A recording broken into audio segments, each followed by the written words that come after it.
नमस्ते। आज हम एक ऐसे सवाल की पड़ताल करने जा रहे हैं जो हम सब ने कभी ना कभी सोचा ही होगा। क्या इस इतने बड़े ब्रह्मांड में हम सच में अकेले हैं, या कहीं बहुत दूर तारों के उस पार कोई और भी हमारी ही तरह आसमान की तरफ देख रहा है? यही वो एक सवाल है जो सदियों से इंसानी दिमाग को उलझाए हुए हैं। हमारी कहानियों में, साइंस में, सपनों में ये सवाल हमेशा से रहा है। तो चलिए, आज की इस पड़ताल में इसके जवाब के थोड़ा और पास जाने की कोशिश करते हैं। ठीक है, तो इस बड़ी खोज पर निकलने से पहले ये समझना जरूरी है कि हम आखिर ढूंढ क्या रहे हैं। जब हम एलियन शब्द सुनते हैं तो इसका असली साइंटिफिक मतलब क्या होता है? इसका मतलब बहुत ही सीधा साधा है। कोई भी जीवित चीज, चाहे वो एक छोटा सा बैक्टीरिया हो या कोई बहुत बड़ा और समझदार प्राणी, अगर वो हमारी पृथ्वी का नहीं है तो विज्ञान की भाषा में वो एक एलियन है। और अब जो दिलचस्प बात है वो ये कि एलियन जीवन कैसा हो सकता है, इसकी कोई सीमा नहीं है। हो सकता है वो हमारी ही तरह दिखते हों, हमारी तरह सोचते हों, या फिर हो सकता है वो इतने छोटे हों कि बिना माइक्रोस्कोप के दिखें ही नहीं, या कुछ ऐसा जिसकी हम अभी कल्पना तक नहीं कर सकते।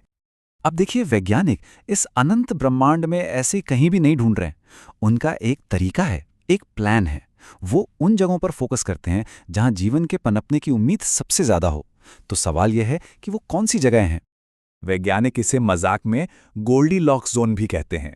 जैसे गोल्डीलॉक्स की कहानी में उसे ना ज्यादा गर्म दलिया पसंद था, ना ज्यादा ठंडा। ठीक उसी तरह जीवन को भी एक एकदम सही तापमान और माहौल चाहिए होता है, और वैज्ञानिक ऐसे ही एकदम सही ग्रहों को ढूंढ रहे हैं।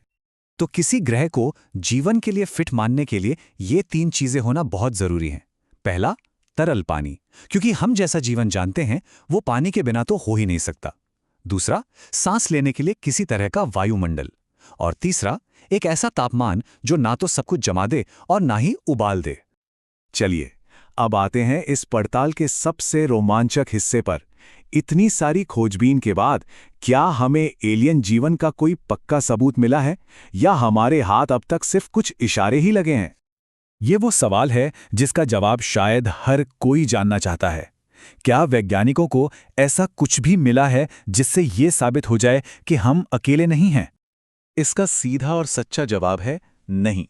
अभी तक हमें कोई भी ऐसा ठोस सीधा सबूत नहीं मिला है जिससे हम 100% कह सकें कि पृथ्वी के बाहर जीवन मौजूद है। पर कहानी यहीं खत्म नहीं होती, क्योंकि भले ही हमें कोई जीता जागता एलियन ना मिला हो, वैज्ञानिकों को कुछ ऐसे संकेत जरूर मिले हैं जो इस खोज को और भी ज्यादा दिलचस्प बना देते हैं। ये कुछ बहुत बड़े संकेत हैं। जैसे मंगल पर सूखी हुई नदियों के निशान मिले हैं, जिससे पता चलता है कि वहां कभी पानी बहता था और शायद जीवन भी रहा हो। बृहस्पति का एक चांद है, यूरोपा, उसकी मोटी बर्फीली चादर के नीचे एक विशाल नमकीन समंदर हो सकता है।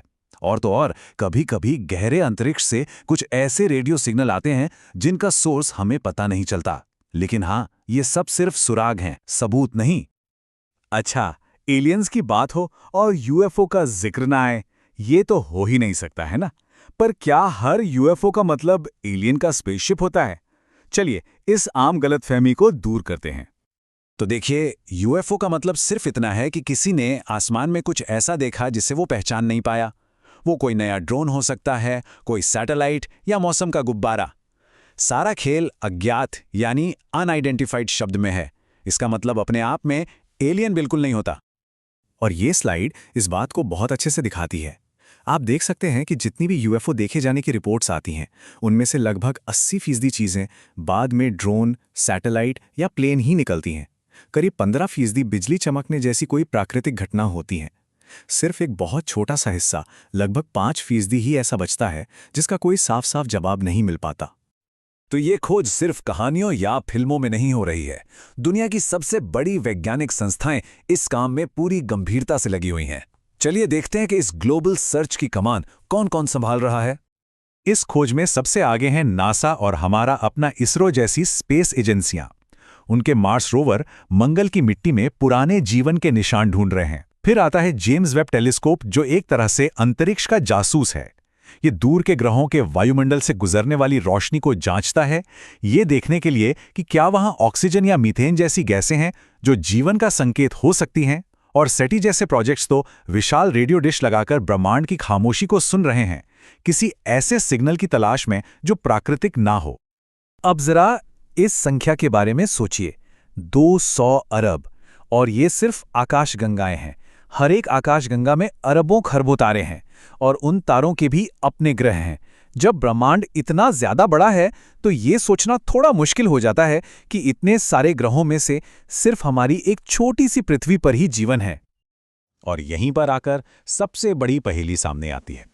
गणित और संभावना तो यही कहती है कि एलियन जीवन होना ही चाहिए, लेकिन ब्रह्मांड इतना बड़ा है और दूरियां इतनी ज्यादा हैं कि अगर कहीं जीवन है भी तो उन तक पहुंचना या उनसे संपर्क करना हमारे लिए एक बहुत बहुत बड़ी चुनौती है। तो आखिर में सवाल वही रहता है, भले ही सबूत अभी तक नहीं मिले, लेकिन खोज पूरी जोर शोर से जारी है।